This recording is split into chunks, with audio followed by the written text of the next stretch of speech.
I took out identity of a dead person. Someone offered me, take a fake passport, I will help you out and leave. The man known as the Tinder Swindler. The Tinder Swindler. Tinder Swindler case, who was accused of scamming people around the world out of millions of dollars. $20,000, $30,000, $140,000. For those of you who don't know, his TV show was the most watched Netflix documentary of all time. It got more than 50 million views in just weeks. Yeah, it was a crazy movie. $745,724. Unbelievable, honestly. Is there any truth to the TV show at all? This is how Netflix manipulated the viewer. He had an Instagram account and we check his name. I didn't have an Instagram account back then. My Instagram account opened up in 2020 after I've been released from prison. A guy been with me 84 years old. He been sentenced for life in prison because he murdered his wife with 19 times on the hammer. So that's your life, like just lonely. I feel lonely because people thinking they understand you, but they don't. I sound fucked up, but it was the best time that I ever had. In jail? It's painful for me and it's breaking my heart and I wish I had my family. Good afternoon, and thank you for returning back to the channel, the podcast where we discuss business, self-improvement, and happiness. Today's guest, as you saw from the intro, is extremely interesting. First of all, Simon, thank you so much for coming here and being part of this video. I didn't think he'd agree, to be honest. Thank you for having me. And I like challenges in life and I take it as a challenge. Nice. Guys, it's funny, you know, before podcasts, a lot of people, they're like, listen, can we sit through the questions? Can we see what you're going to ask me? Can we talk about the script? Can we sign this, sign that? And he basically said, ask me anything. No, I give you my full consent. No issues. I'm here to be challenged. Is that correct? Yes, that's correct. I don't want to be prepared for anything. And what you're going to see is going to be a raw. Cannot get more raw than that. Nice. So, Simon, first of all, thank you for coming. Welcome to Dubai. Thank you. Is it your first time in Dubai? No, not my first time, but the first time that I'm that long here. Okay, nice. So, for those of you who don't know, guys, Simon, how would you introduce yourself? Simon Leviev, aka The Tinder Swindler. It's part of who I am, and I have no problem whatsoever. I don't take it as an insult. Yeah, I'm a businessman. I never wanted to be famous. They turned me into a famous, not because I wanted. I am not an actor. Yes. It's a lot of people thinking I'm an actor or I'm playing myself. Yes. So not. It's been an article which been published on 16th of February 2019 in VG Norwegian newspaper, which become the most ever read news article that they ever made. And Netflix bought from them the rights for this article and turned it into a movie. Yeah. And from in 2nd of February 2022, I woke up, it was Wednesday, 11 o'clock GMT time, and my face was all over there, and since then, my life has changed completely. You remember the exact time, everything, I remember everything, yeah. It was like yesterday for you? No, actually we are 2025 now, and I'm looking, it will be now, next month, it will be 3 years after the movie. In 5 months, going to come up the second one, so a lot has been going through, a lot. Yeah. Never thought about it in my worst dreams and nightmares and everything. Yeah. Guys, imagine one day you wake up and, you know, for those of you who don't know, his TV show was the most watched Netflix documentary of all time. It got more than 50 million views in just weeks. It was, how many awards did it win? It was nominated for 5 Emmy Awards. It 5 won Emmy the Best Movie and a Brits Award. And yeah, it was a crazy movie. Yeah. Unbelievable, honestly. How was your initial reaction when you woke up and you saw the TV show? Did you watch the whole thing? Did you? I woke up in the morning. I knew, of course, months before everybody was talking about it and was the promos and everybody was, getting crazy. I watched it alone and I thought, that's it. This is all what they had. Like they invest millions in the production and everything, and it's that bad. Like I thought it's gonna be something from things that I've done or whatever it is. Something will be, and that's all what they come up with. So I wasn't surprised, but I was surprised for the magnitude that it's went so crazy. Yeah. And the main accusation I'm reading here, what it says is Simon Leviev, a figure whose name resonates globally due to his controversial past and remarkable transformation. Once known as the Tinder Swindler, Simon was the subject of a widely viewed Netflix documentary that detailed his involvement in a Ponzi scheme, allegedly defrauding individuals and banks of an estimated $1 billion between 2017 to 2019. That's what they say, allegedly, obviously. And today, basically, we're going to hear his side of the story. What does he think about all this? Because online, it's easy to make claims, right? People say this about this person, this about that person. But today we'll actually see, I'm going to challenge Simon. I'll see really what's really true. Where is there any truth to the story? And basically find out the real story of the Tinder Swindler. All right, fair enough. That's what I'm here for. All right, so first of all, I want to ask you, is there any truth to the TV show at all?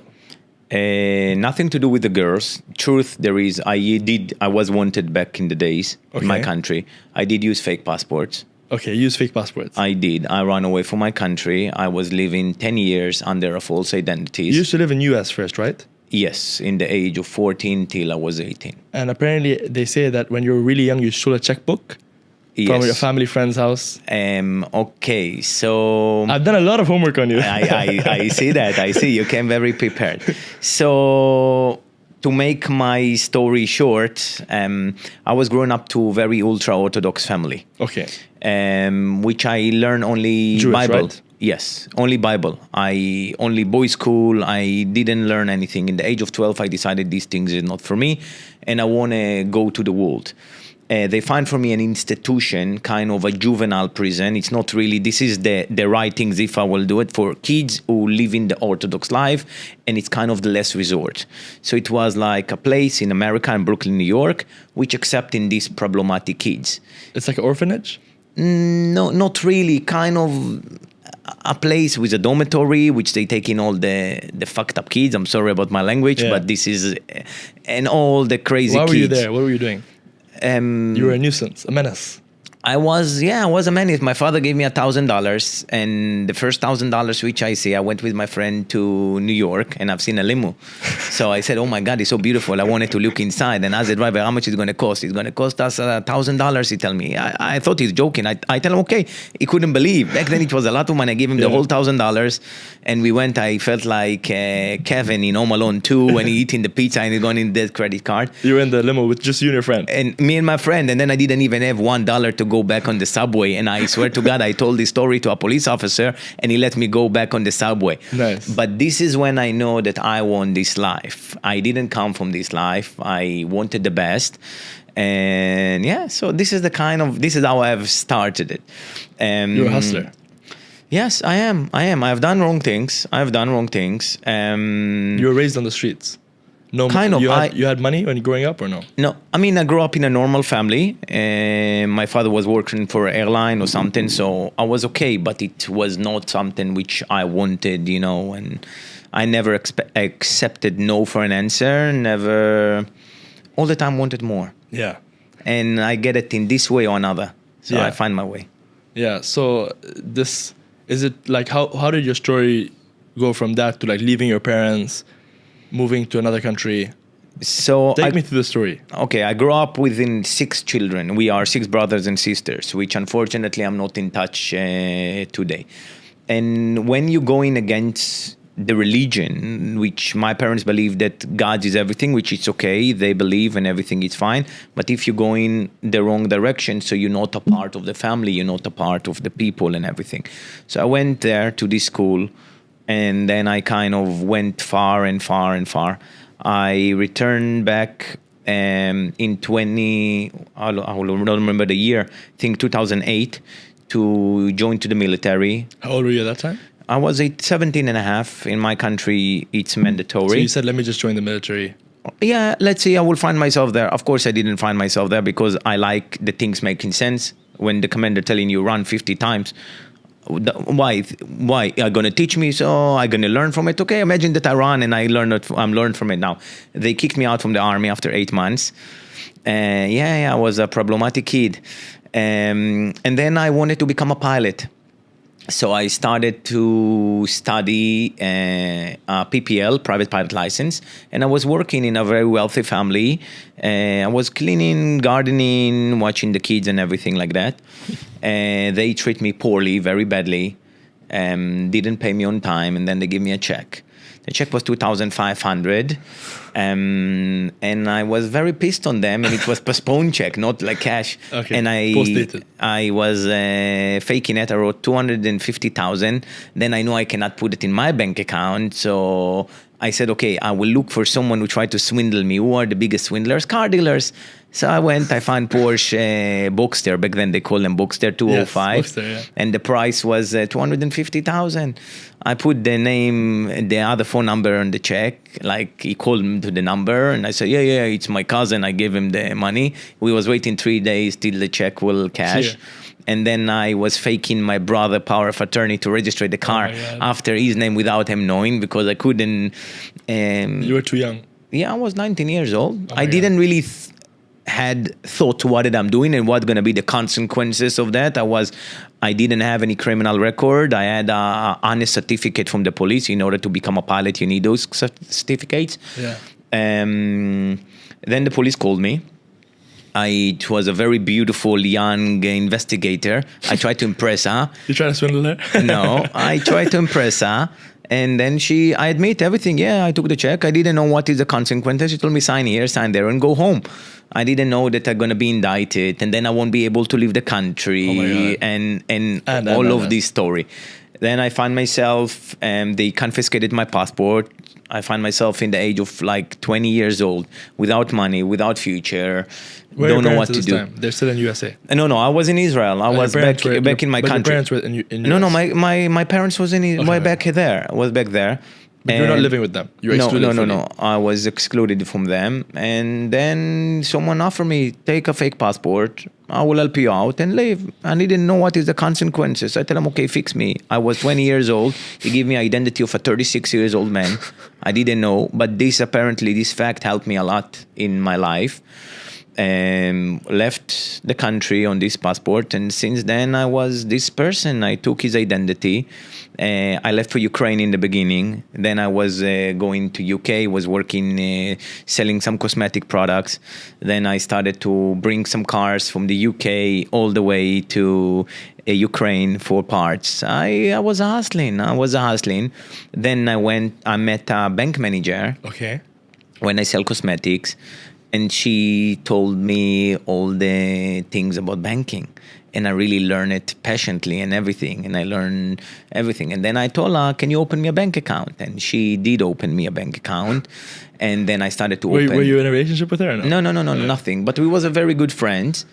But she teach me everything. This is how my I feel like you're such a smooth operator that anytime you dealt with a woman, you were like, kind of like, a little bit. Look, I was a very fat kid when I was young. I was like 110 kilos. Okay. I wasn't very welcoming. I wasn't very popular in school. I was the worst kid in school. It's not like I'm not good. It's just that I was in the wrong places. That was for me. And in my country, unfortunately, in the Orthodox, there is a lot of very big racism between like the black and white in a way. So it's kind of the people who come in from Europe, they like high-end, more educated than people who come in from Northern Africa. Originally, my grandparents came from Morocco.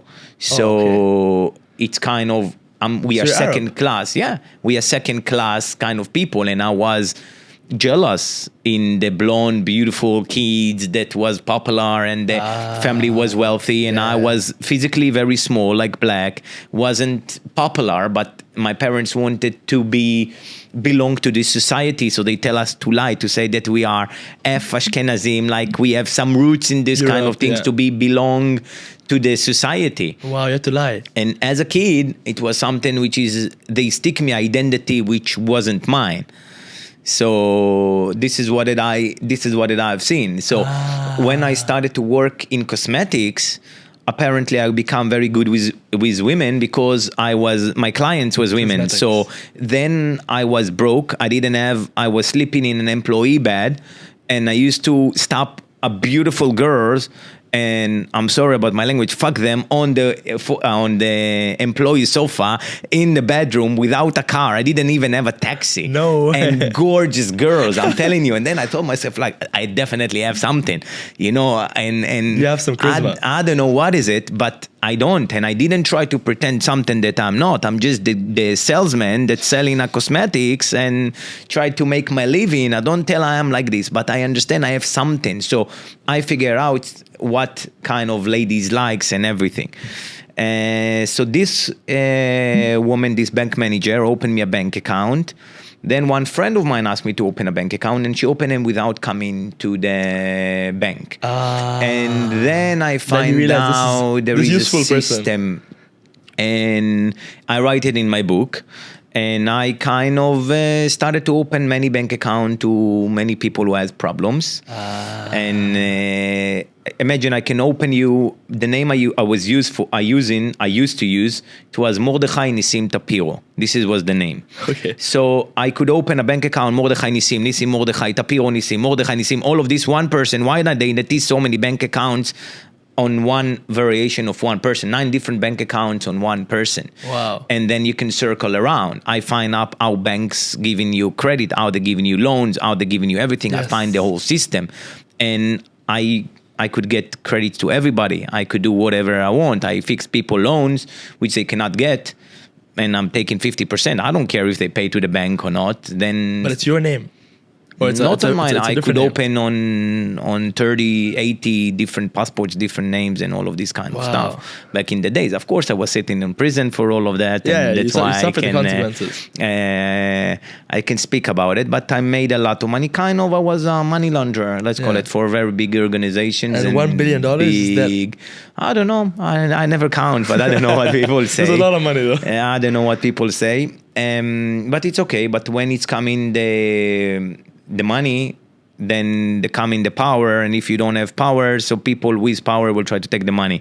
So then you understand you enter into a field that you don't really know, problematic people, crime organizations, and all of these kind of people, which I don't want to be associated with and never wanted to be associated with.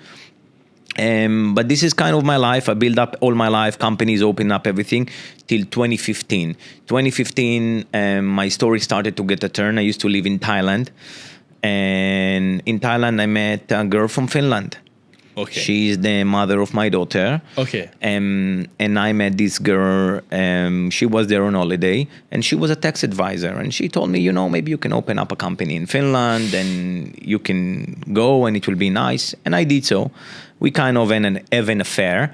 I was landed on September 11, 2015 in Finland. It was Friday, and 3 people from the Texas authorities was waiting for me in front of the plane. And they told me they want to ask me some couple of questions.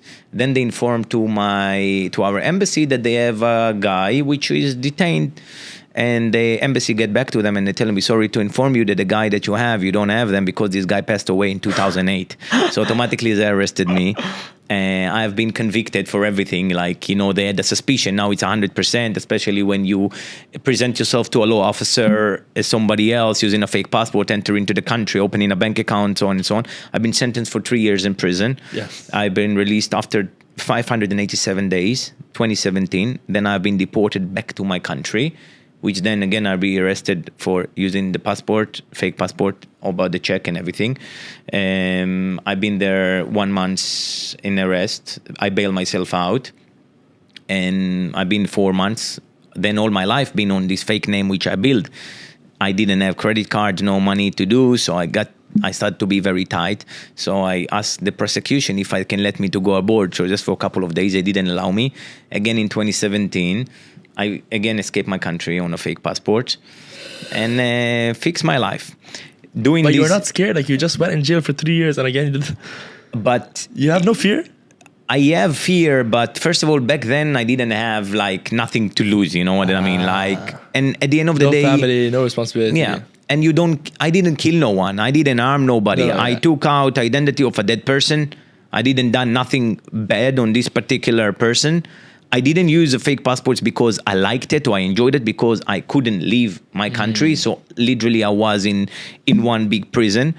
And I have changed my name legally in 2017. It was 18 of April 2017. I went to the Ministry of Interior and I said, I want to change my name to Simon Leviev. Simon is Shimon. My original name is Shimon. Leviev, it's art.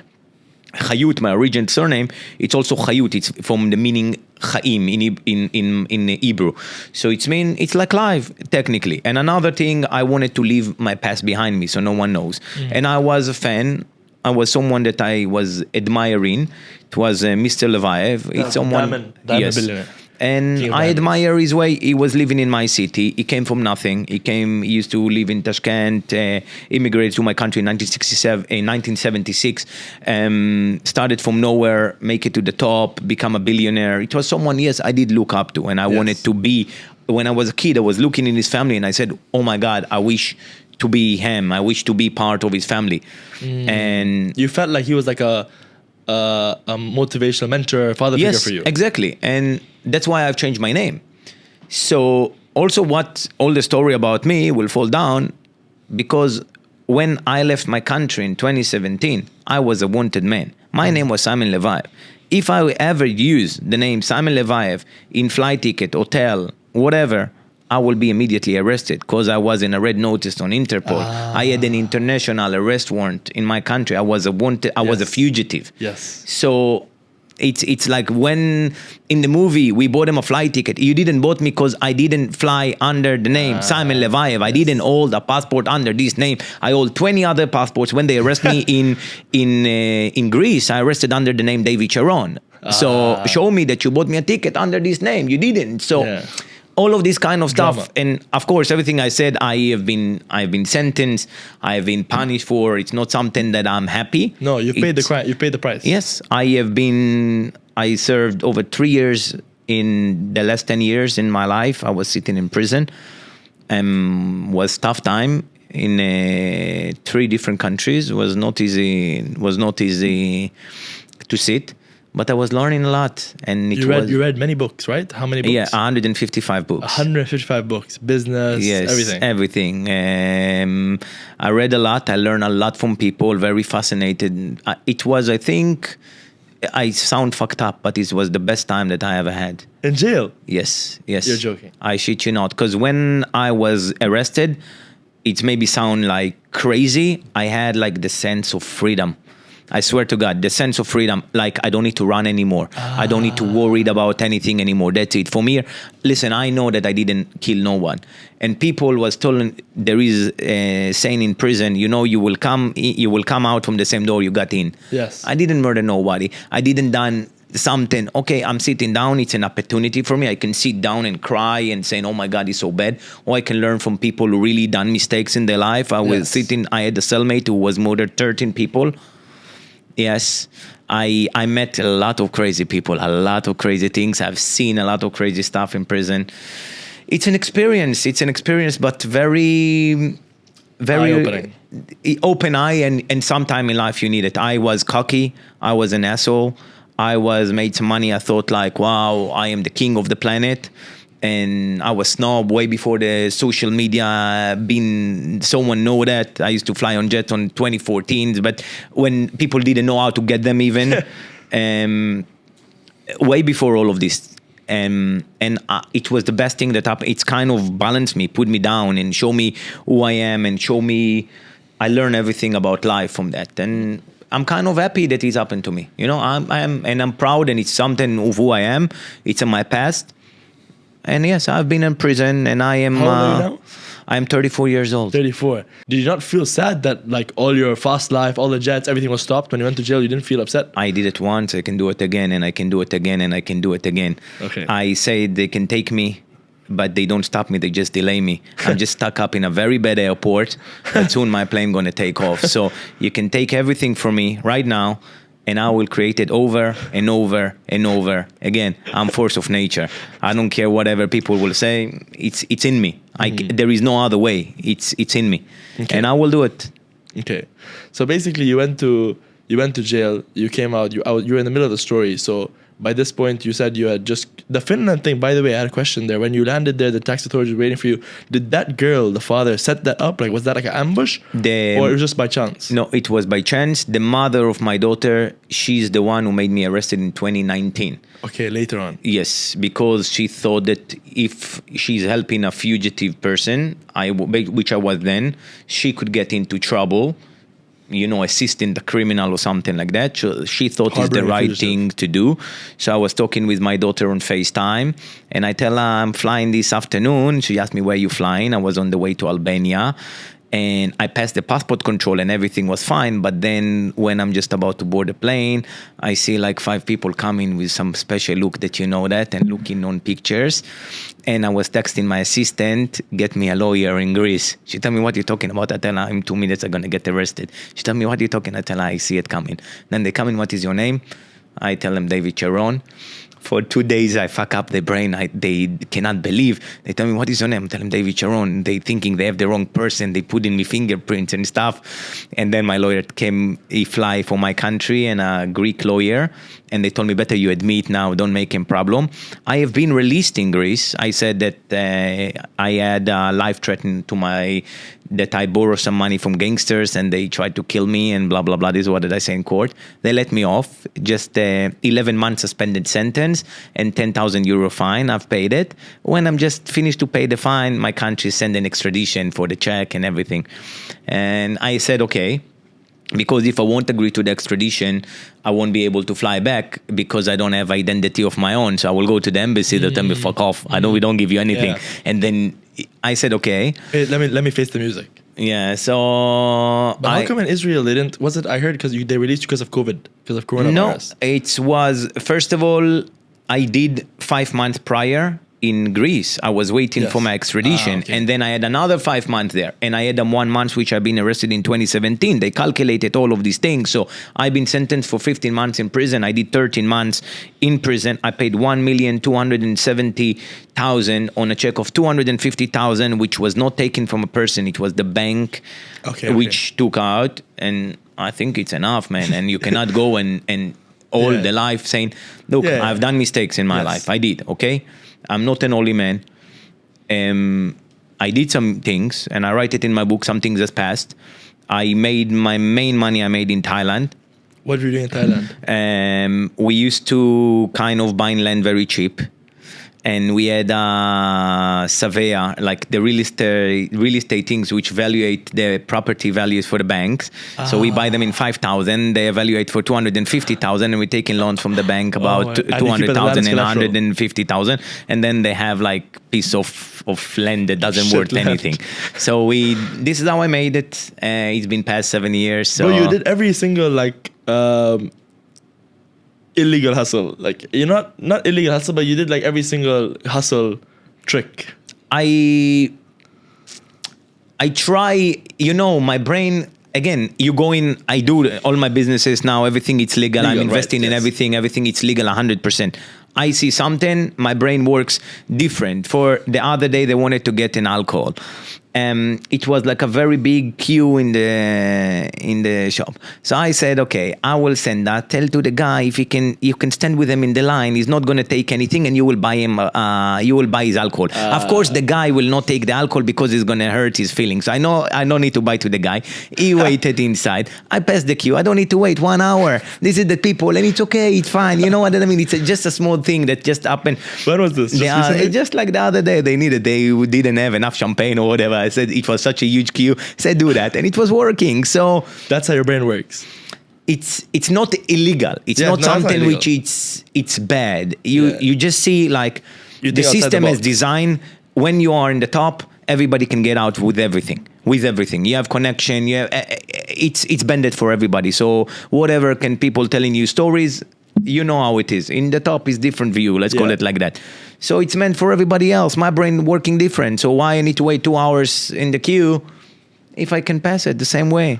So if you guys didn't get that, you just go to someone in the queue and says, listen, I'll take your spot with you and I'll buy your alcohol for you. And then you said that person, they don't even want the alcohol from you later. Because it's a lady. A lady tell him, I'm going to buy you. It will hurt his manhood. Like, come on, you know what I mean? It's like make him, if he will take out what? He will buy him a bottle of wine. Okay, so the queue cost me 200 dirham. All right, who cares? But at the end of the day, you just like not to wait all of this time. You need to know how, not to fuck the system, but kind of how to go. Game. Yeah, exactly. And it's all a game at the end of the day. It's all designed to control people. That's it. So life, for you, I guess when you see life, you see it as like one big game. And you don't like, you think outside the box. Anytime you see a problem, you think, like you question, why are these people doing this? There must be an easier way. Let me just like, you know? Look. There must be a smarter way. It's a smarter way, but sometimes you see problems, and I had times I almost twice in my life, one time I did come, after this article that came out, I did try to commit suicide. What? Yes, I did. And I tried to hang myself, and I shit you not, the things that the wood that I tried to do pull-ups has been broke down. I shit you not. And I said from this moment on, I got my life back. And when was that? This was in 2019. Before the documentary? Yes, when the article came out. And in January last year, I almost shot myself. I stopped it. I had like so much. I was in a very difficult situation. Like a lot of things is happening in my life. And no one know that. I took a gun off my bodyguard. And I almost wanted to pull the trigger. He didn't know. Went to the toilet, and I said, if I pull the trigger, he can go to prison and he have children. This is what stopped me. And then I was so frustrated. I went out, and I've seen an homeless guy begging. It was very cold. And I took out from him an inspiration. And I say, if this homeless guy will get out his meal, whatever he's going to do, he going to take his dose or whatever, I will not surrender.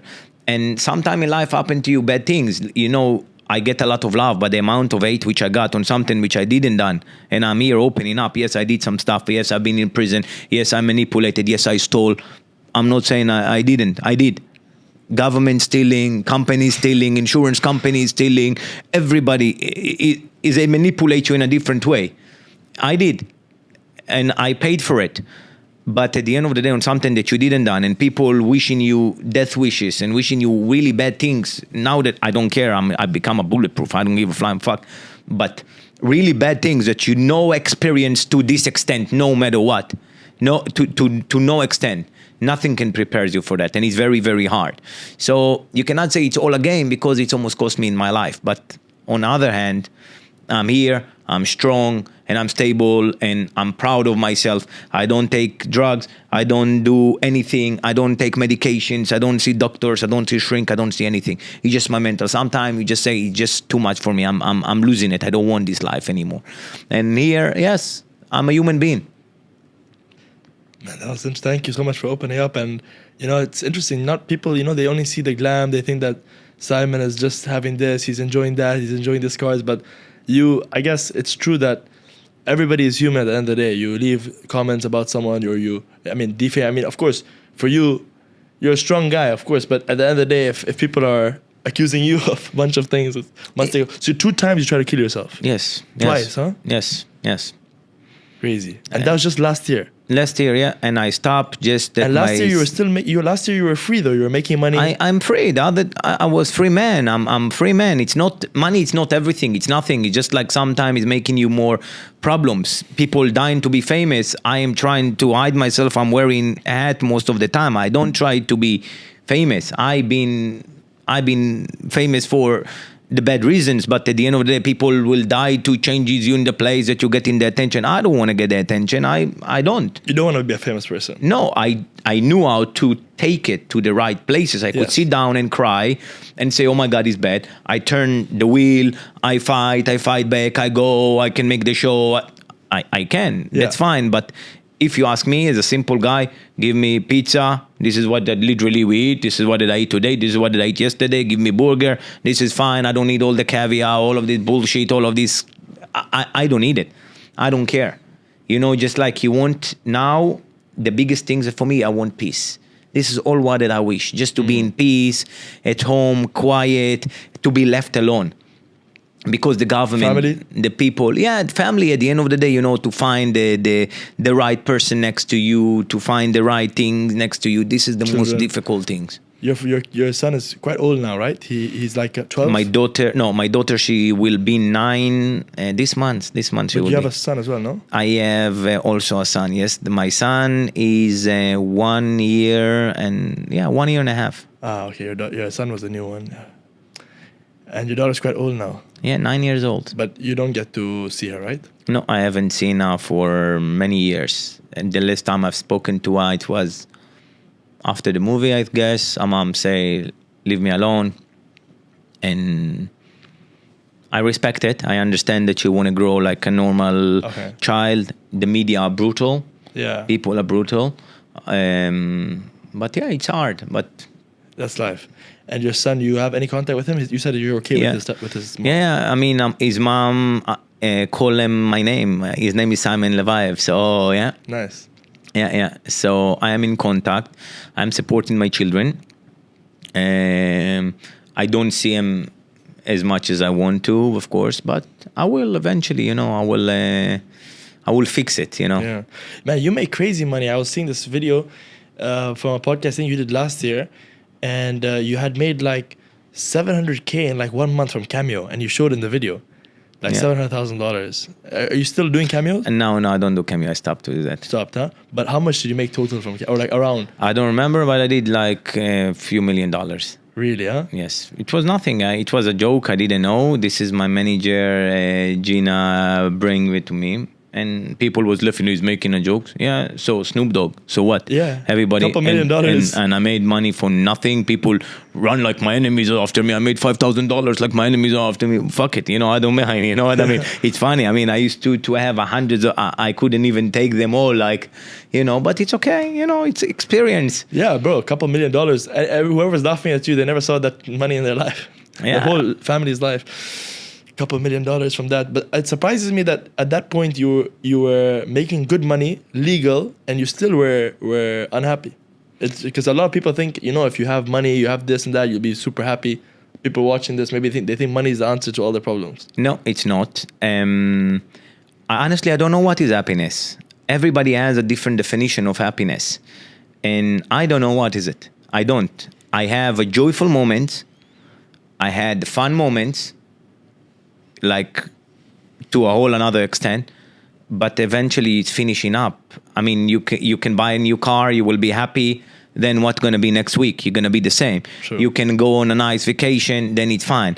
You will be with the most gorgeous girl at the end of the day. You don't want to see her the next night. So at the end of the day, it's not what, I don't know what is happiness. I don't know. Everybody has a different definition. I want to be successful. It's not I want to. It's like for me, because I can do more. I don't do it anymore because I need to leave or do it for leave. Honestly, I don't care. I'm now trying to enjoy the simple things in life, which back in the days I never seen. So I want to travel again to see the whole world in a different places, like Without go to being on the run. museums, like kind of be simple, chill, like. But money is definitely not there. It's just bringing you problems from here till the moon. Of course, it's giving you a lot of possibilities in life and opening new doors, but also bringing you a lot of troubles. Interesting. I find it so fascinating for you to say this because, everyone thinks that like, you live this life, you're going to have a lot of happiness, girls. What about girls? What do they think now when they see you? I mean, obviously you've come here today, you have beautiful women around you. Is that always like something you have to think about? Do they ask you about this? Do they...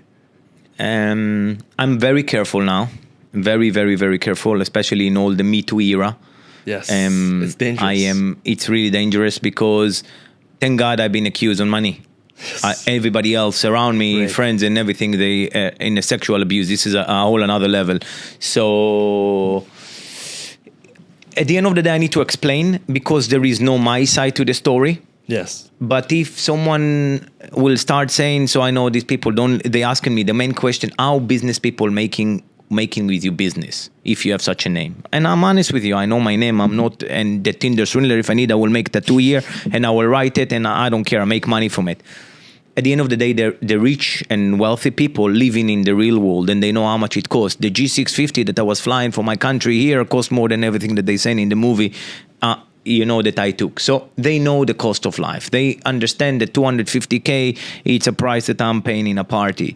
So if I'm such a big swindler and I'm living from one girl to another, the movie is over 3 years. It's the most ever watched Netflix docu. So where is all the girls? Where is the thousands of girls, the 10,000? Where? I mean, I'm looking for them. Why I'm not arrested? I'm hiding. My name is Simon Leviev. The police know who I am. The government know who I am. Everybody knows who I am. I cannot do the smallest mistake because they're trying to make an example for me.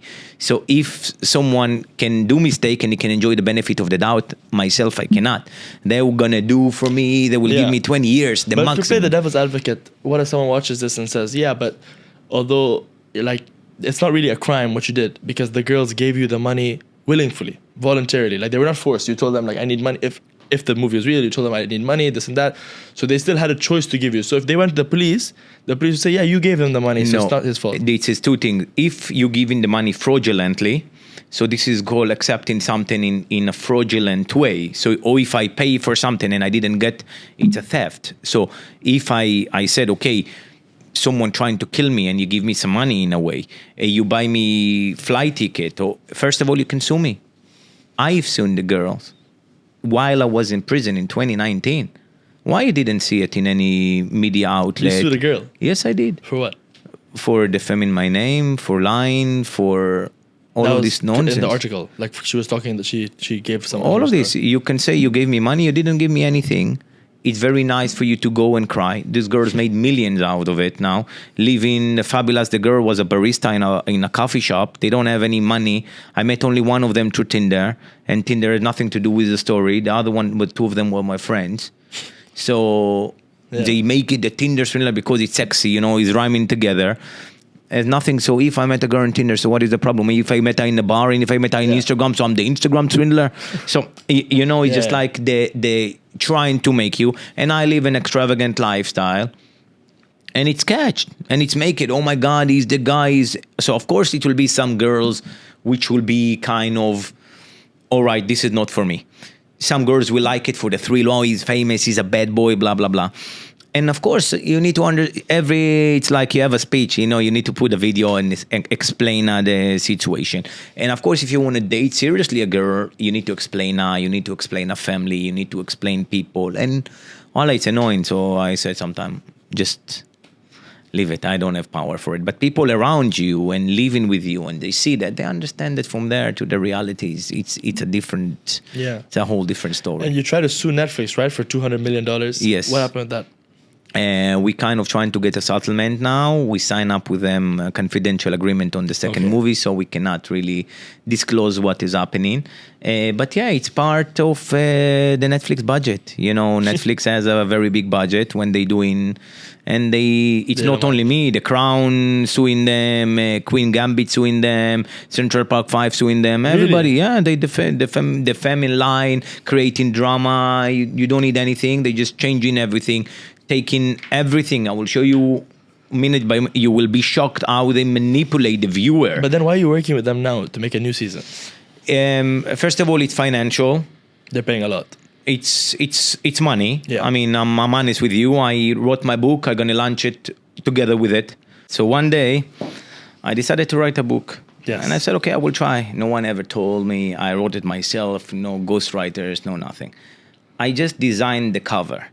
And I put a cover on the back of another book, and I announced on my Instagram that I wanna sell, and I do pre-order. Pre-sale. I open up a website on Shopify and everything, did like that. In less than 24 hours, I just want to show you the amount. This is why I do the collaboration. This is just the part of the amount of. This is what I saw like within less than. Let me read it out. $13.79 million. Guys, this I'm looking at For Shopify. $13 million. So this is on a book which didn't existed then. Yeah. And just like a pre-orders which I got. So I said, okay, if it's that big, I better gonna collaborate with Netflix. Of course, they're not gonna present me as the holy person, and it's okay. I'm fine with it. But imagine 1% from the views that watch it, Sure. 2% gonna Yeah. buy it. You fine and you don't need. Of course, I can do an online course. I can do million, and it's Endless possibilities. yes, endless possibilities. And it's not just about money. It really can help for young people to grow. And because I have been this kid. I have been this kid who taking pictures with cars. I have been kids who looking up for other people, and it's no shame in it. And I didn't come with money. Money, it's not, but I wanted to succeed. I wanted to go break the boundaries. So that's why I'm collaborating with them. Yeah. Unbelievable. What was the biggest lesson you learned during all of this? If you had to say one big lesson, which, really was the main takeaway from this, or like if you could tell this to your 19-year-old version of yourself, what would you tell them? You can think about it. That's a hard one. Girls are unstable. That's the one thing. That's the one thing. The girls are unstable. Yeah, that's a problematic because I learned about people. People will flip on you when it's convenient for them, and when it's not convenient for them. I've been in a relationship while the movie came out. Oh. And when the movie came out, my ex wanted to be famous as well and all of this. So she asked me to put a follower, to remove all the followers and to follow only her. Of course, it came up with an enormous fire. You did it? Towards her. Yes, I did it. She got like 400,000 followers within a few days. But she got so much amount of fire and curse, and people say we should put acid to your face and really Why? bad things. Like you dating such a bad guy and blah, blah, blah. But then when it didn't fit for her, she saw I'm starting to benefiting from all of it, I got the Bachelor show they offer me in the United States and all of this. She went to a TV show, she got money for it. She went with Cecil, the girl in the movie. She told me we had a dog together. So she told me I want to come and see the dog. And I said, okay, I come to pick up my dog. And that time you were still together? No. Then we kind of broke up. And then she told me I have someone to meet. I want you to meet. And then I'm turning, I see Cecil and all of the TV crew. They did to me ambush and just for a TV and everything. And of course, at that moment, I am like a rebel. Like, I don't care. I went to a party after this. They want to bring me down. No one. After 3 days, I got sick. I got COVID. It mentally broke me down that someone that was so close to me for 2 years, seeing all of this shit that I'm going through, going up and opening up against me like that. So then I learned that no matter what, like, these girls, if something is convenient for them, so there is no honor and respect. I have friends or something. For me, the honor is more important than anything. The honor, the respect. Word. Yeah. If I have something with you, it's more important than the money or something. Nowadays, unfortunately, it's disrespectful. You can sit with the girl and some guy scanning your girlfriend like that. I will sit up with my business partner or something, his wife will be, my eyes will be down like that, like this. Really, he will ask me what up and I'll tell him my contact lenses fall down. It's a matter of respect. This is how I grew up and I'm proud. Nowadays, it's not existed anymore. But when you see that people selling the values just to get some 10 minutes on the TV and thinking you are somebody and now what you are. This is disgrace. This is disgrace. This is what I mean also when you're dating up the girls of today and everything. It's terrible. It's terrible. It's like they're not confident in nothing in themselves. You've seen all of the surgery, the Botox, the thing is, this is the first thing. I'm saying it out loud. And now it just become a transaction. It's not, there is no like our mothers. My mom raised up 6 children, she is an only woman. She is an amazing woman who took care of us. She raised an amazing family. And this is what you're looking for. And those girls thinking, wow, I will be popular, I will have more followers, I will have this beer king, schmear king. I swear to God, I don't want to buy this. Everybody has it. It's like Toyota become, it's disgusting. I don't buy it. They should invent something new. They thinking just because it's popular. So now everybody must to have it. Oh my God, I have to have it. Now it's cool when you were in no brand. So now everybody trying to look like old money style just because it's no brand. And I used to buy, if there is no brand, I buy it I buy only if it's branded. I'm looking for that. I will go to a nightclub. I will open 30 champagne just to show that I am there. No, if I don't, I will order one. I don't need to impress no one. I don't care what people think about me. I don't care. At the end of the day, I'm going home. I want to enjoy my time. If I want to drink 20 and I drink all of this 20, I will order it. If not, I don't care. I don't want to be liked. People anyway don't like me. I don't care. Yeah. Did you do any facial surgeries? No, I didn't done any facial surgeries. Everybody asking. No, I did fillers back in the days. Now I don't have anything. I don't have Botox. I remove everything, and I don't know nose job, no nothing. Yeah. Interesting. Would you ever consider changing your face so that you don't to not let your past, I didn't murder 20 people to do something to go to this extreme. And the funny things that they say about it in the movie, they say I didn't have money for food, but then she went with me to a doctor to do a face. It cost so much money. So, I mean, I'm sure it cost money. The consultation cost money. We went to the hotel. She said he doesn't have money and he didn't have anything. So he gave me to sell his clothes. But then he had a credit card coming to my house. If he have money, he doesn't have money. How the hell he have credit card coming to your house? I mean, I don't know. So all people is that stupid. They doesn't see that they contradict in themselves. Or I don't know, but no, I didn't want to change my face, and I don't need to change myself. I think I'm a handsome guy. I guess but it's not about if there's truth to it or not. It's just that you don't want all that past to maybe stay with you, But if you feel like if you feel comfortable that they're just talking shit, then I am comfortable who I am. And in the new one, will they say good things about you, or will again be negative? No, there is nothing new. It's me participating. Of course, they cannot shooting their own leg 100%, otherwise they will make them look like that. They kind of opening up a bit about my past.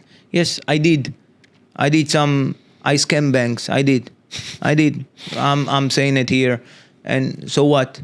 I did. They did to everyone with their everything. With loans and interest. So they doing it. Everybody in the company. Donald Trump did it 6 times. He borrowed. Declared bankruptcy. And he pay a cent for $1 which he borrowed, and he's fine and everything. It's okay. And it's all a fugazi. It's all bullshit. At the end of the day, when you know how the game works, when you know how the system works, that's it. That's it. So I'm not saying I'm an holy person, but don't say things which I haven't done. So they're gonna say. Where did they get this from? My enemies are after me and this and that. Where did they get this? Honestly, I never say that. I never say that. The pictures of Peter there in the nightclub, we really get. Someone tried to stab me. And Parnila was calling me all night. Parnila she was my friend, like the middle girl. And I didn't answer my phone. And then I send the videos and everything that Peter. So I said Peter got hurt. Like this is what Peter got hurt. And oh my God, my enemies are after me. No. And they took a lot of text messages, not just a voice message, not only from the girls, from other people who work with me, people I had conflict, business. You can hear me saying, someone give me my fucking money right now. So if I'm saying give me my fucking money, if I owe money to the girl, how I can say give me my fucking money right now? So I flip on someone who owe me money. I say I will hunt you like a bloody animal. I should not say those, but they upset me. So they put it out there. Look, he's a crazy, he's flipping. It's very easy to manipulate the viewer. This is how Netflix manipulated the viewer. He had an Instagram account and we check his name. I didn't have an Instagram account back then. My Instagram account I opened up in 2020 after I've been released from prison. I didn't show up as the age of 28. Back then I go on identity of someone 36. So all of these things is just not true. We bought him a flight ticket under Simon Leviev. They showing. It wasn't true. You didn't use that name. I couldn't. Because if you did, I will be arrested. Yeah. So no one bought me any ticket. So if allegedly she bought me a ticket, it cannot be on Simon Leviev. So if I will tell her buy a ticket to Michael Beaton, for example, who is Michael? Why I need to buy a ticket for Michael, for example? So then you understand it, and it's very easy to do. Those girls has been manipulated. The story has been created. I had a business partner. One deal went very bad. We went off. He claimed that I owe him a couple of millions, and he take it to a whole another level. He find out that I have a fake passport and I'm using a fake identity, and he tried to bring me down in any possibilities that he could. Then he understand if he will make on me sexual abuse, which in the beginning they tried to make on me rape and all of this kind of stuff. Yes, they did. In my country, they put it, and imagine I came up after my trial, they say I'm going to be accused in rape. You know what they did to me in prison? You don't want to know what they do to rapists and pedophiles in prison. It's a terrible thing. And then they apologize the next day, and they understand that they cannot create something like that. So let's create something with money or the Tinder Swindler, just that his face will be there. And they created something amazing. And not just me, even the girls saying the Tinder Swindler is not sound very good and everything. And now they made millions from it. They're not going to change the story. Yeah. It has to be. And the story is so big, which honestly I don't understand. I mean, you're saying 200,000. What is 200,000? Yeah. I mean, like, I know people who scammed billions and daily, and you don't hear the name. And now they're making you, oh my God, he's so bad. He's taking from everybody. People thinking I'm going with magnetic things. I'm copying all the credit card. Like, it's fucked up, and people don't understand. When I started to do Cameo, people went on the TV, oh my God, don't do with them, Blessing is going to take the credit card information from people. I don't get any credit card information. The company taking it, and I'm getting paid for my account privately from them. You know, I have nothing to do with them. But they say all sorts of things. And let's say, assumably I did. And imagine that you did, and my company, you've been scammed or you've been charged unlawfully. You know what they're going to do to me? So the making the sense doesn't work for people suddenly, but let them be, you know. Yeah. Did you manipulate any girls? See, one thing I'll say, look, you've come here, you've been honest about a lot of things. I feel like if you were someone who wanted to come and lie, you know, before the podcast, you would ask me like to see the questions. You didn't ask me anything. You told me like, feel free, ask me anything. So is there any girls you manipulated? Manipulated in what way? Manipulated? No, manipulated to bring to bed, and yeah, of course. Okay. But not regarding to money, not regarding to anything. You always had money? Yes. Since the age of 21, I always had money. Those planes that she fly with me, it was there before her. This 20,000 euro suite a night, it was there before her. Peter was there before her. The Rolls Royce who picked me up was there before her. So it wasn't her. She just joined to a day in my life. The other girl who met me in W Hotel in Amsterdam, it was there before her. It's not like she paid for it or it was there. It's all of these things was there before. And if they say it was a Ponzi and someone else paid for that and someone else, so where they are? Where? You're thinking they won't be on the news? I mean, perhaps a lot of them are shy to admit that I got cheated. Like, it's a bit embarrassing. If I was a girl and I got swindled by you, I will not admit it's embarrassing. Look, enough that you will come up, they will cover the face, they will get millions from people. He did to me like that, he did to me like that. It's so easy. I mean, if now I will want to do just to get some money, if I want to, I will tell to one of my friends, go to the media, tell them that you've been scammed by someone. They will tell you, okay, go, I will pay you money, just say that, because we know the story is going to be so big. Yeah. So that's the truth. Yeah. If I manipulated things in my life, all life is manipulation. Everything in the end of the day, any business, any person that you're doing, it's beneficial for everybody. It's all transactional. It's the same Every thing. relationship is transactional. I came here because honestly, my Instagram went down. I thought it's going to help me out. It's going to be beneficial. And it's I brought you because I want the video it views. could be helping me out. I'm honest with you. True. Even a normal day, you're talking to me 2 months ago before my Instagram down, I won't come. I mean, I don't care. I don't really care. True. And now I'm launching my book again. It's going to help me out at the end of the day. So that's why, of course, in the meantime, you're meeting a nice people. It's advantage, yeah. When I come and I see people at the end of the day, everybody wants something. It's and of course, then you create friendship, you create something, you have same ideas, same mind, so okay, you can expand together, then it's a different story, then you become partners, it's someone, it's one of your team. But everything in life has an interest. Yes. Everything in life. Exchange. 100%. So I'm here, this is the reason I'm here. I'm not telling you anything, I'm not holy. You don't like my face? I don't care about it's nice and I'm enjoying and it's fine, but I'm honest with you, 150%. Everybody else will come like this. It's beneficial for me right now. It's okay. It's gonna help me out. I'll get a couple of these and this. Yes, I understand, man. That's okay. It's all fine. You know, this is the. So if someone called me, I don't care, man. Yeah, it doesn't bother me anymore. Yeah, no, I agree with you for the most part. Is if that's the case, that you are truly now innocent, you've paid your dues. How come your family or your brothers are not willing to, let's say, re-amend things or let you back in the family? How come you're not able to build that relationship with your parents again, or at least your siblings? Look, I'm very different from my family. Okay. I'm Jewish, and it's fine. My family, my children are not Jewish. Because the mothers are not. Where's the mother? What's the mother? Christian? One of them are Finnish, one of them Norwegian. No, what religion? They're Christians. Okay. And for my family, is the biggest sin that you can. It's like the biggest sin that you can do. To become Christian. Like that, your children are not Jewish. It's like you kind of cutting the race in a way. This is the way they look in the religion, and it's very difficult. Regardless. Are you religious? No.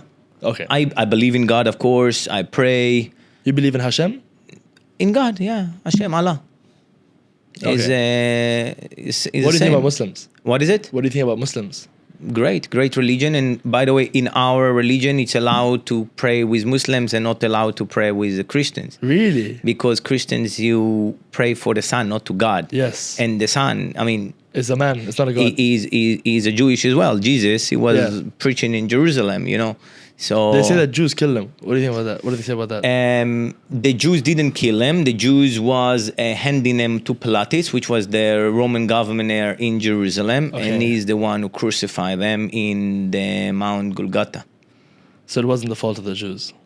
It was 25 years ago.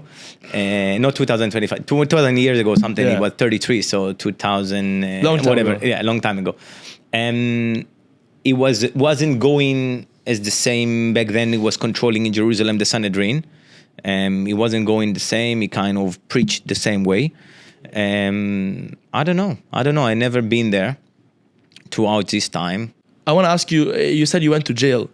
Let's talk about some of those experiences. One time you said you went in for rape. In the media, I went to my trial. And in the media, they say that most likely I will be accused for a rape. Then the prisoners, that we have TVs, and they saw it. I came back, and they was looking at me and like doing me like that. And I was like, what the fuck? What did I do? I don't know what is happening. You're a rapist. You're this, you're that. And I said, what the fuck? I called to my lawyer. I tell him, listen, thank God the next day they called, and they in the TV, they said, we apologize. No, it was our mistake. He's not going to be like that. So nobody came. Did you have any bad experience, like any fights? Yes, I have bad experience in fights. My teeth are not mine. I have implants. They broke my teeth.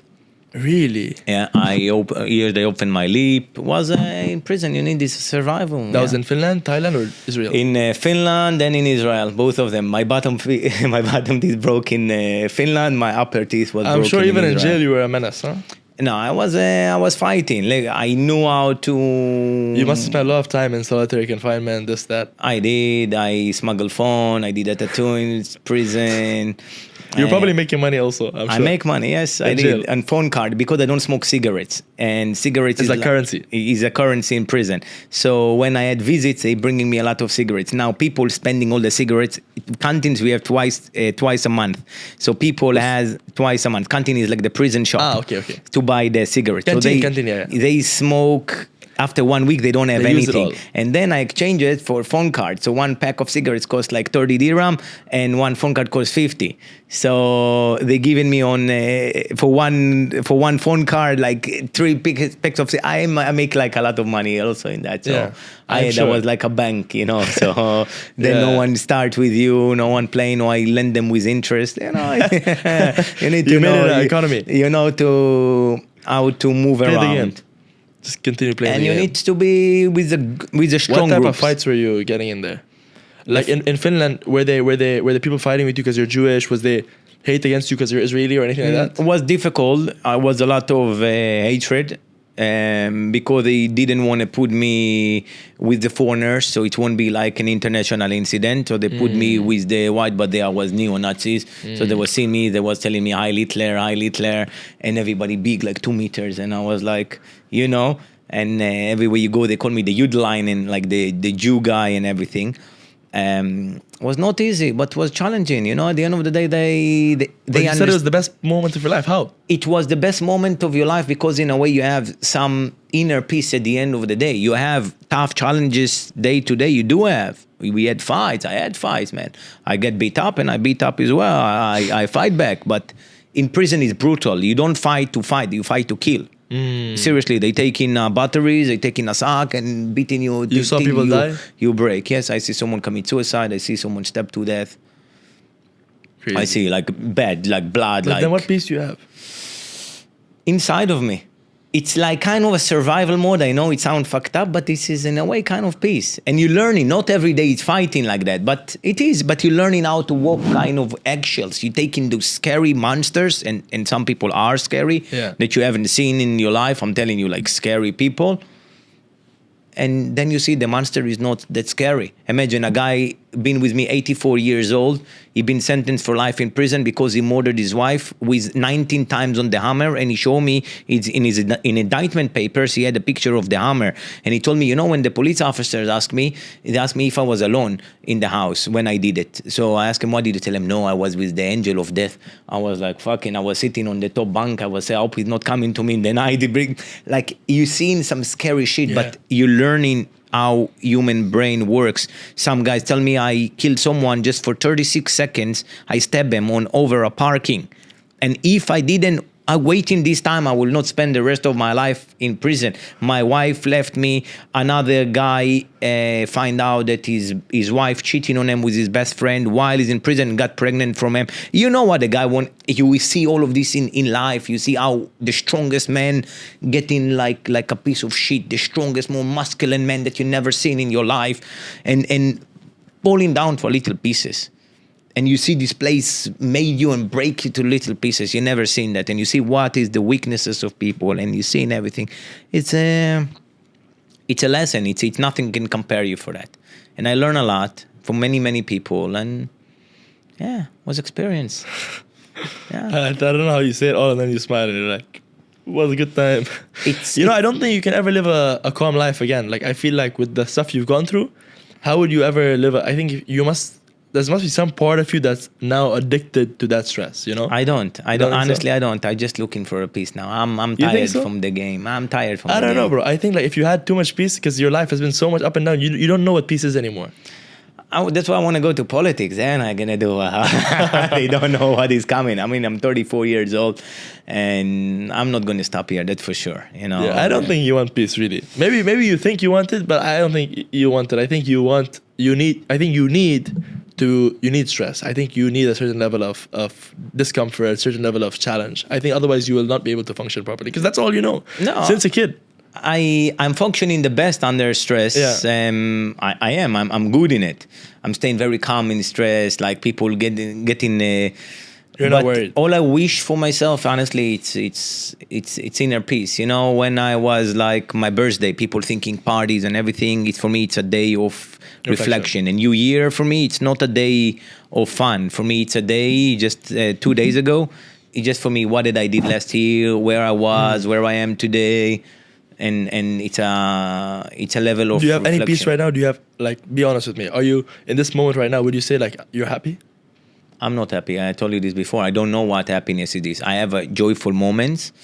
If I'm in peace, not 100%, I'm on the way there. That I can tell you. When was the last time you cried? Honestly. A few weeks ago, something didn't go through, and I just went mad, ballistic, and everything exploded for me. And I said, like, that's it. I cannot anymore.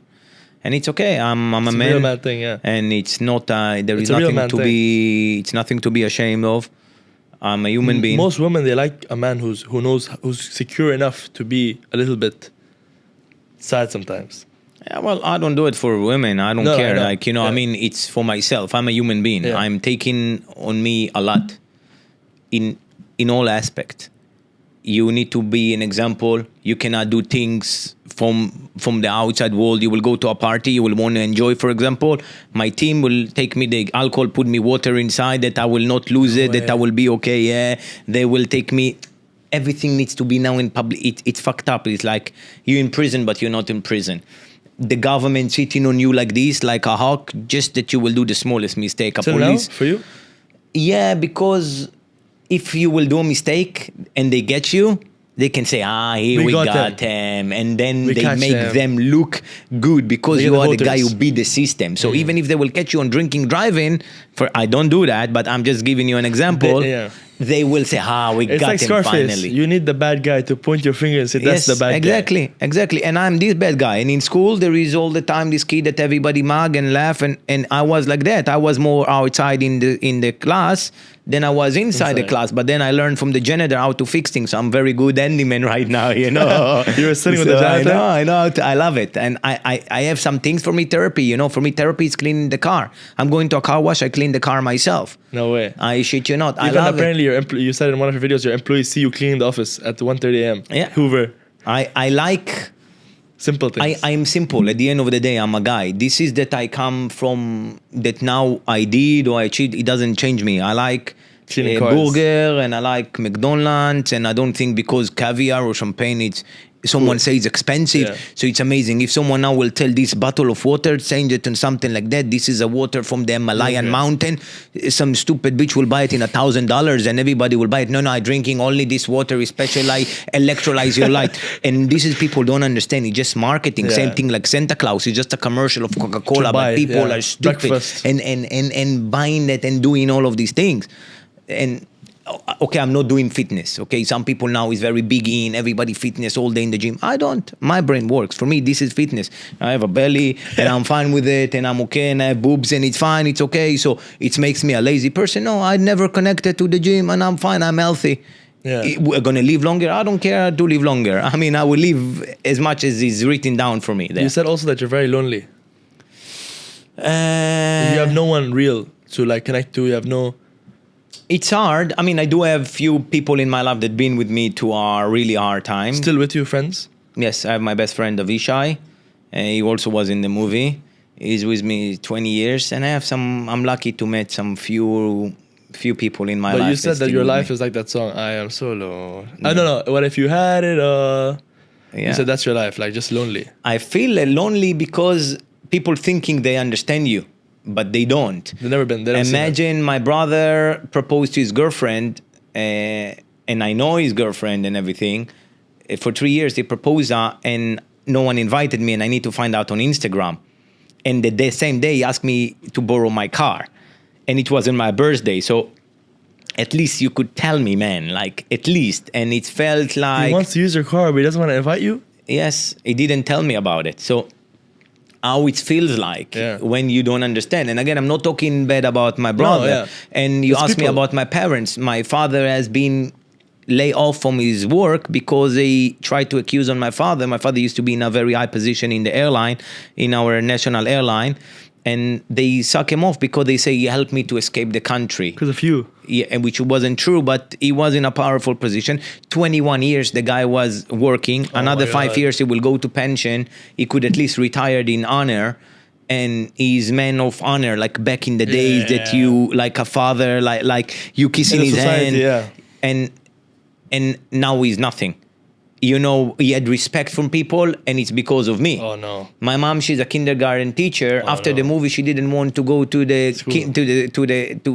thing for the kids because it was looking at her. Look what you done, what your kid has done, and they living in a very close environment. And then they came camera, TV, people, and they didn't leave their house. So, and it's because of me. So. Why do you think? So then they saying, you know what? We're not with them. He's not a son. And I've tried. Of course I've tried. And it's painful for me. You know, I won't lie. It's painful for me and it's breaking my heart. And I wish I had my family. But I didn't choose to born in my family. But I will choose the family. That comes from you. Exactly. And I will do it right. And yeah. That's touching, man. No, really, thank you so much for opening up. And, you know, I hope you do end up finding that peace with everyone. And I'm sure whatever your dad, whatever he lost with that job, I'm sure the pension, whatever you're going to give him is going to be a lot more for him. He don't want. This No is way. my father has his honor, his respect. I bought him a brand new car when the movie came out. I bought him a brand new car. And just 3 days before the movie came out, it was Mercedes E300. I know in my country it's like expensive. Brand new AMG, beautiful car, like $150,000 in my country it cost. 2 days later, 256 kilometers. I don't want, take the keys. People cannot say I drive Mercedes, take it back. I sold it. No way. because he didn't want. He likes his honor. His honor. I don't need my kid helping me out. I am a father. I'm the leader of the family. I will help my kid. He's a real Moroccan guy. Yeah, so Yeah, it's masculine. hard, and he's breaking. I have nephews. I don't know their names. I don't know who they are. I have brothers. I don't have their phones, and it said, I choose my life.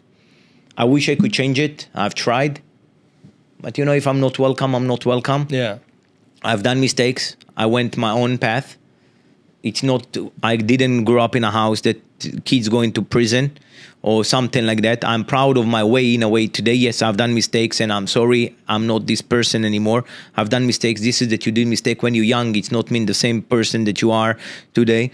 I'm 34 years old. I feel like a 70 years old man in a 34 years old body. I'm like very old, like I'm smoking pipe even. You've lived many lives. And I feel like I'm old man. I feel like I swear to God, I'm tired. I'm tired for the game. Exhausted. I'm tired from people. I go to a place, 15 minutes, 20 minutes, I finish to eat. Yalla, let's go. I'm like I finish. I'm not enjoying this schmingling bullshit. I don't care. I don't give a flying fuck anymore. Seriously, this is the point. I'm not trying. People meet me, your friends meet me. I don't want to meet no one. It's okay.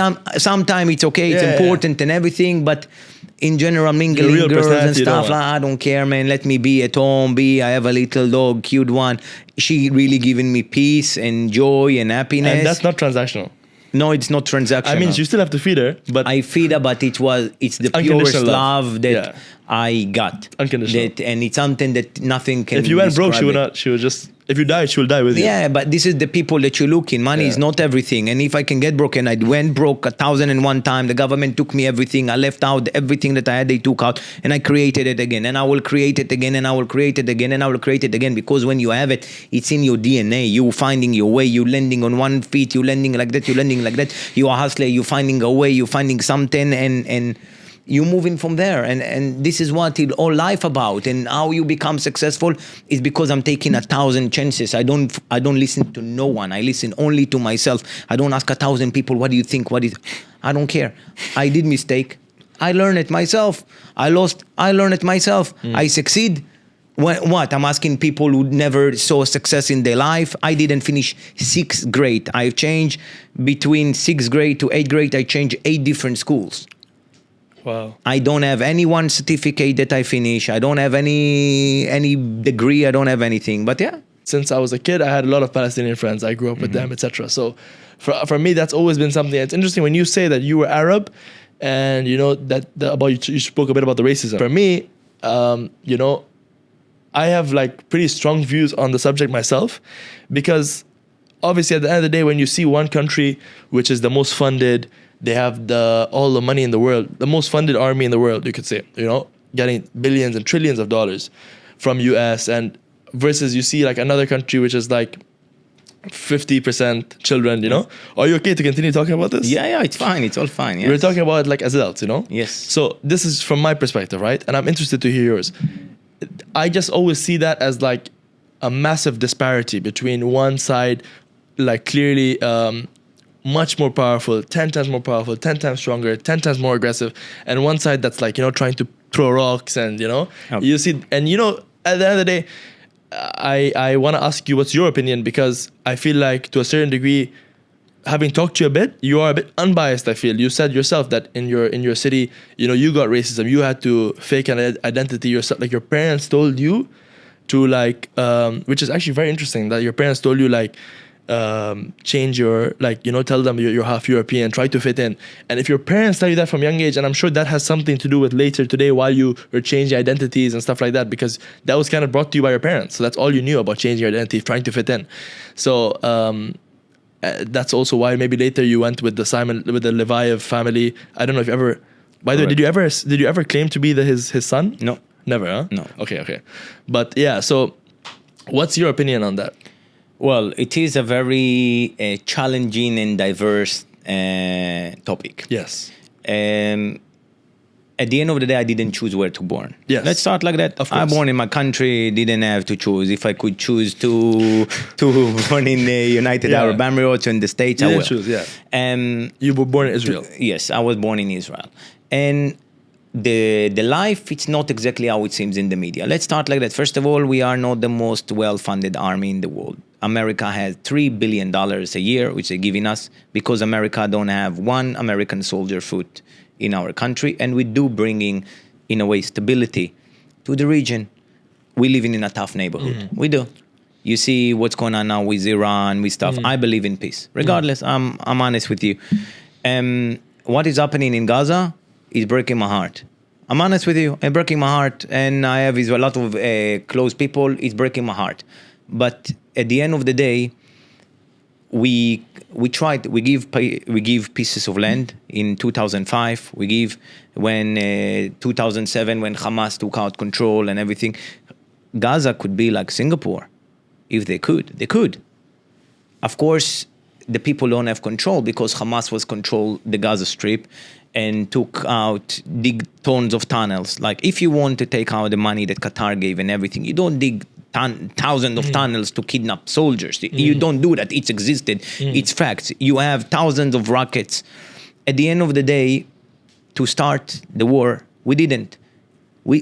I mean, okay, we have the conflict, we have the thing, but for many years it was kind of peace. I'm honest with you. We tried to give, we tried to open the border, we tried to make peace. But when you say peace, you mean like peace in the sense where like you're a second-class citizen, be peaceful like that? Okay. You can't vote, you don't have rights? First of all, let me say, in Israel, 20% are Arabs. There is judges are Arabs, doctors are Arabs, police officers are Arab, borders controls are Arabs. So is the second language, official language in my country. In our ID, it's written in Arabic. So Arabic people are not second class in my country. We have Arabic in the parliament. We are a democracy. But you said yourself, like when you were young, you were growing up, you said that because you were like half Moroccan. Because you said second class citizen was your words. I felt second class in the Orthodox community. It's filling up like a second class because there is like Ashkenazim. Ashkenazi is kind of like the white people. It's kind of imagine America in the 1930s in the Orthodox community. In the normal, it's not. It's all open. We have in the parliament we have an Arab parliament members. All half of the doctors are in Israel. Judges, I had one judge who judged me. He was an Israeli Arabic. What is happening when all of these things is happening October 7th, and it was like shocking. Then a lot of things went. Were you in Israel at that time? I was in Israel. I saw this morning. Yes, I was there in the same morning when it was. In October 7th. Yes, I was there and I saw. And my house back then it just was like the headquarters of the military. For the first time in my life, I've seen like soldiers running and everybody. No one knew what had happened, and it was really crazy. It was even a very big shock for us, and it was very big, very terrible what had happened. Yeah. And of course, now what is happening, I do want it to end. I want that the hostages will return. And I believe in two-state solutions. And this is something that I believe. And just to live peacefully, same thing. And I can come here and I'm a guest in your lovely and beautiful country, which hosting everybody. Yeah. I don't see why this cannot implement there. It can happen there. And I don't, it was in 30, 40 years ago, Dubai wasn't the Dubai of today. No, of course, yeah. And look what a city, it's New York of 30 years ago. I mean, I think the best in the world, and I'm not exaggerating. And it's the most safest. And at the end of the day, we just want to all live in peace. I was in the military, and I can. In IDF. Yes, I was in the IDF. And the engagement on fire, we're not allowed to shoot. We're not allowed to do all of these things. I mean, I'm telling you this 150%. We have the military capability that no one knows. I mean, we do have. And you see that the war going on for 2 years, and which I don't like it. I don't like to get rockets from Yemen yesterday night, and people sitting down and hearing alarms. I have like kind of so I hear like ooh something. I'm thinking there's a rocket coming. I say no, I'm in Dubai, and it's sad, and I really agree. But at the end of the day, a lot of things is politics. I'm not controlling it, and it's something in my power at the moment to do it. I want to go in 10, 15 years to politics, and I do believe same thing that we did peace with the United Arab Emirates, which we did, and we did with Bahrain, and we did with other countries, and we can. the other neighbors country, they see us not as the problem, they see us in a way as the solution. We just want to thrive, we want to grow, we want to live. But if imagine they come in and shooting at you and bombing at you, yeah, I know the conditions are terrible, the things are bad. But before that, in 2003, before we had the walls and everything, we had atomic bomb. Every day they exploded bombs and buses. As a kid, I'm telling you, it was terrifying. And at the end of the day, if you're living up in a country and now you have the rights to live there, you don't have the rights to live there. All of these places which people fighting and saying, you don't have, it's not free. It's become a trend. People, 90% of people who fighting and thinking or going with the flag, they just trying to make propaganda instead of trying to make love and peace together. This is what I believe.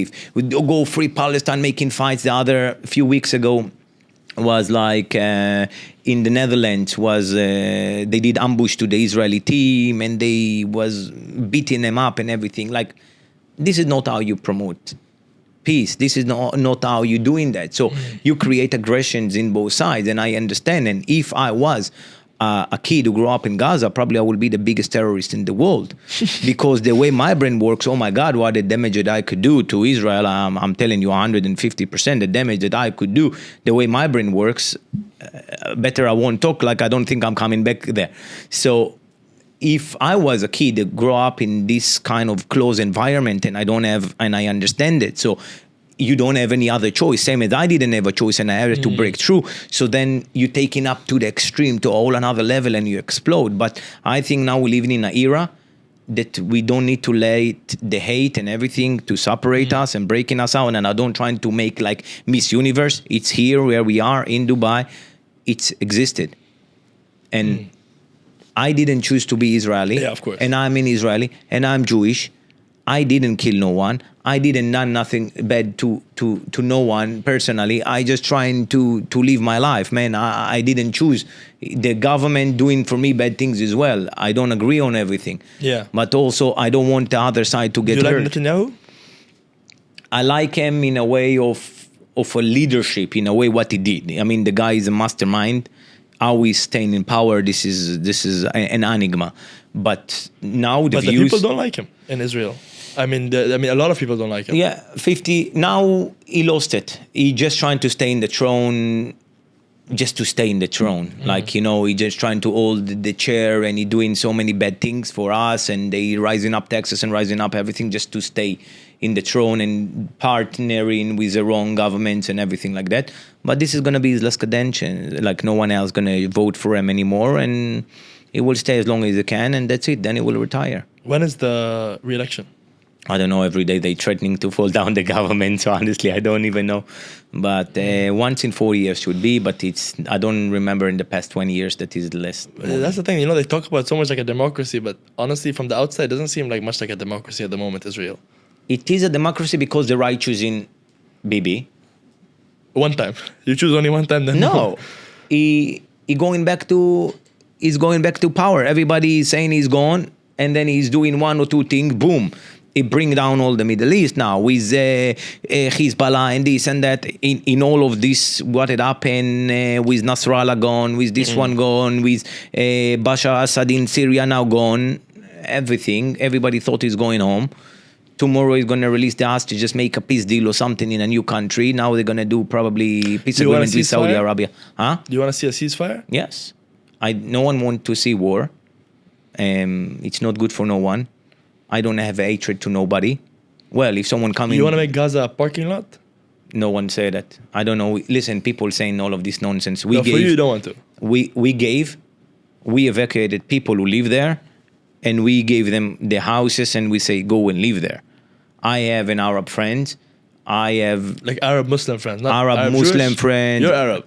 Yeah, but I'm Arab Jew, but I have an Arab, like Arab Muslim friend, Arab Palestinian friend, Arabic Israelis that living in Israel and everything like that. Not everybody agree. No one will do anything parking lot. No one will do all of this nonsense. You know, it's very nice to go. No, but a lot of these things were said by Yoav Golant and by these type of things. They have made these statements. Some human animals. He said that, right? Some crazy people who talking or just trying to get on the voters or something. They just trying to get like popular, and of course when people are in hate, in a situation like that, everything has become very extreme. I noticed that in prison. So in prison, people who are racist, they are extreme racist. So this is what is happening when you're in this kind of situation. So people, of course, extreme for both sides.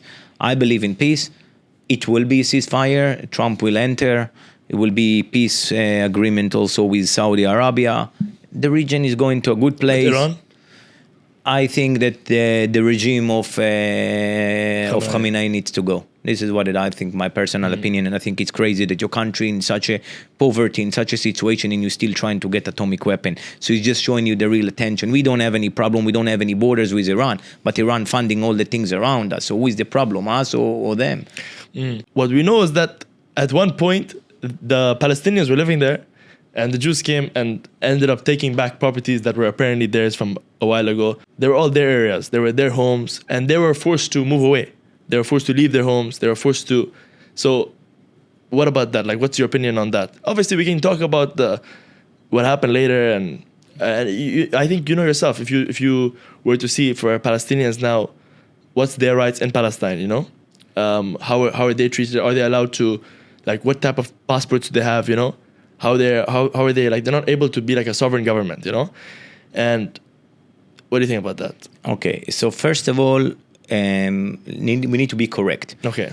Before 1948, the place called Palestina, and it's ruled by a British mandate. The Brits controlled that. Before the Brits in 1918 was controlled by the Ottomans. Those are the facts. The place called Palestina, and even mentioning back. We call Jewish people, you know why? Because I'm coming from Judea. Yes. Judea and Samaria. Judea, it's where is Israel today. In 1986 was one. But you believe the place was called Palestine? The place called Palestine. It's I don't believe, it's a fact. Yes. And it's written even in the place. It's called Palestine. It's Palestina. And so we because now they changed Israel. Do you think they should change it back to Palestine?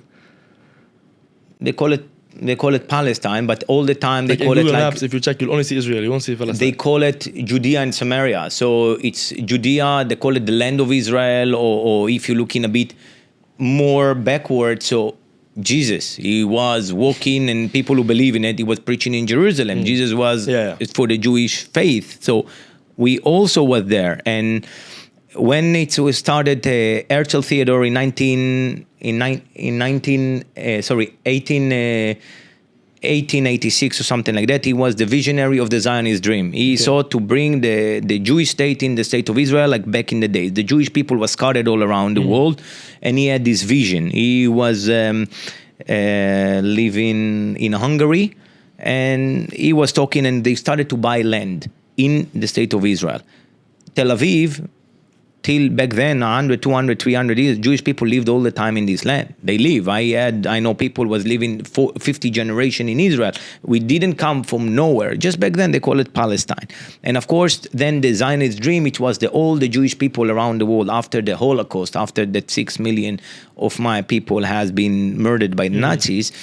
They kind of the vision to go to the land of Israel. So people, my grandfather, he was coming from a wealthy family in Morocco, and they left everything that they had. They sold everything. They ran away because they had the dreams in my country, in the country that they promised them, the promised land. They left. They lived in tent there in the beginning. They left palaces and they live in tent just for the idea that the Jewish people living in this. This is how technically it's been created. But were people not forced from their homes? Like, no, did that never happen? Maybe small cases, but in general, no. There's still settlements still today. They bought the land. Now the settlements, the settlers, the settlers. Some people are who going up extreme. There is in both groups, and it's nothing that we are proud of. Okay. You know, you don't proud of someone who go in and explode in a bomb, and I'm not proud of a guy who light up a house. I don't. We are ashamed. Yes. They go in and putting up. And the ones who rape the Palestinian. No, this is not true. I mean, it's a propaganda and it doesn't nonsense. Exist? It's media. No, but we saw you see the video of the the Israeli politicians saying that it should be allowed? It's absolutely. I mean, my country is the most feminist country in the planet. If someone say that something like that, I don't know. He will go in prison long time ago. We are a country that our prime minister is standing on trial. We had a president went to prison for rape. So we have no nonsense in those kind of stuff. You don't believe that there's a difference? I'm not saying your personal opinion. Your personal opinion, I'm sure, is good. But I'm saying in Israel, you don't believe at all there's any people who believe that it's allowed to rape Palestinian hostage? No. It's against, nobody. First of all, it's against our religion. Our religion is about respect. So this is not. It's absolutely not true. This is not something that I ever heard or something like that. If everybody agree with me, no, most of 50% of my country will be happy with me. But when the situation is problematic, so of course every side pushing up to their own side, but it's an endless. So the peace needs to be done. The Palestinians needs to have their own country, their own land, their own Free things. Palestine. At the end of the day, it need to be realistic. Yeah. When people saying from the river to the sea, they don't understand. You cannot go and take out a country to somewhere. Okay, same thing. We cannot go and it doesn't exist. It's not going to happen. So it needs to be realistic. This is the people going to protest. It's not going to change anything. They're protesting for years. It doesn't help out. So I am saying also in my country, every day they standing up, protesting all day. And I say, what is help for you? 2 years doing that, it didn't finish the war. So just go home. It doesn't make sense. So instead contribute and do more. Hate, it's very easy to go and choose to hate the other guy. Okay, wow, they are bad, they sponsor, they're controlling the world and everything. At the end of the day, we just want peace. We want to live in peace. We don't want all of these problems. Unfortunately, when we didn't control those things, when we didn't have a very farm and all of this kind of stuff, we disappeared. And this is, at the end of the day, what they want to do, what Yemen is to do with us. Yeah. Anyways, I think we spoke about it in a well-mannered way. At the end of the day, for me, I'll always have my opinion, on the subject. I'll always have my preference, and I'm always free Palestine in the sense where free them from oppression, free them from those kind of things. And you will always have, you're born there, that's your home, that's all you know. And we both will want peace, And for me, I think that peace comes from, removing that weight and that kind of oppressive feel in Palestine. All right, last question, and we'll leave it, but that was super interesting. What's interesting is that your life is more interesting the way you present it now than the way they would have. If they would have done a movie about this, it would have been even almost as interesting, because you still have a lot of interesting stories about this and that, and it's stuff that I feel for you, But the good thing is you're still smiling through everything. So at the end of the day, that's life. You have to take the lemons and make lemonade. Yeah, and that's the lemonade factory. And sex sells. That's why nowadays when girls is like the guy who did the girls, it's sexy and it sells, and I understand it. And it's all right. At the end of the day, people need to understand Netflix is not a court. Netflix is business. Last question. I'd like to ask you two things. Number one, how do you find any peace nowadays? You don't go to therapy, you don't go to the gym. Where do you find that release? Where do you find that thing to to calm your mind? Number one, you don't do any drugs. And number two, any last words you have for all the viewers who are watching? Maybe some of them are fans, maybe some of them, they hate you. What do you want to tell them? First of all, the answer is driving. Driving calm me down. It's it's like to be loneliness. I like it as well. I think, especially in Dubai, if you're feeling anxiety or something, it's just in you bringing this thought to yourself. So first of all, don't bring it to yourself. So go to the desert, let out, shout. I'm not joking. Let it all out. It's something in the Kabbalah they're saying to do that as well. Shout out, let it all out. You release yourself. This is like the best therapy that could happen to you. So I'm doing it when I'm driving. And second of things, don't quick to judge people that you don't know. Every story has both sides. So you can see me as the bad guy when the actual bad guy is out there. I'm not coming here to say I'm holy man. I'm not coming here to say I've never done anything. I have done things which I'm ashamed of. I'm not proud of the shit that I've done, and I regret on them. But you cannot go and judge me for the rest of my life of things that I have done. Even if someone been sentenced for 20 years in prison, he finished it and he's gone. That's it. This is what I believe. And never stop believing in yourself. This is never give up. This is this is my motto in life. What's your advice on how to make money in case a young kid wants to make money? again, it's a very complex. It's a very complex. First of all, what is to make money? Someone else, it will, for one person, it will be to make 100,000. For one person, it will be 1 million. Let's say he's a kid, 19-year-old, he's broke. Today he's watching this video. Let's say he's 21. He makes like $2,000-$3,000 a month, maybe, or he wants to make more. Accumulate capital. Okay, how? You can invest small things in crypto, small things. Are you? I do. I did back in the days. You can buy cars, small things like, find what is a car that, let's say, is very popular or people doing. You can do e-commerce and all of this kind of stuff.